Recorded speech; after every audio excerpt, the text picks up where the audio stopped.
entrer en action. Oui, absolument. Le Mossad va donc préparer cette opération en amont de la conférence.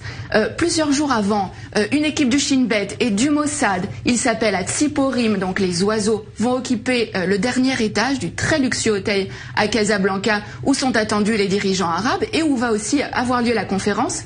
Mais la veille de ce sommet, Hassan II est pris de panique et il somme les agents israéliens de quitter l'hôtel. Mais au terme de cette conférence, il va livrer aux agents israéliens l'enregistrement complet de cette conférence. Hassan II a tout enregistré en secret. Il n'a pas confiance dans les invités de la Ligue arabe. C'est à peine croyable. Mais qu'est-ce que les Israéliens vont bien pouvoir découvrir sur ces cassettes? Alors, les enregistrements vont révéler qu'il est question de créer un commandement arabe unifié pour mener les hostilités contre Israël. Et le point crucial, c'est que les rangs arabes sont profondément divisés. On va pouvoir entendre des échanges extrêmement vifs entre Hussein de Jordanie, mais aussi Nasser.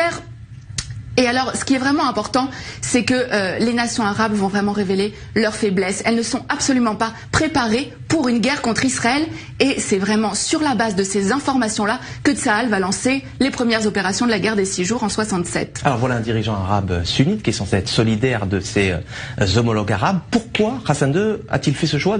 Qu'est-ce qui l'a motivé? Alors, ce qu'il faut savoir, c'est qu'avant déjà ce sommet, le Maroc et Israël entretenaient déjà des relations stratégiques. Hassan II avait accepté que des juifs marocains émigrent vers Israël, en échange de quoi Israël fournissait une aide logistique au Maroc, notamment en formant ses militaires.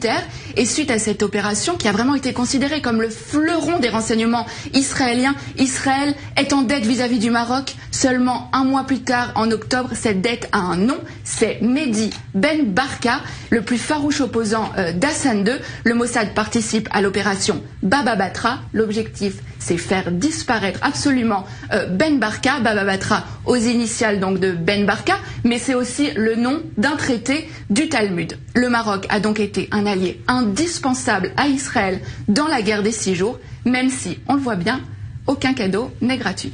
La petite histoire de la grande histoire. Merci, Johanna Binder.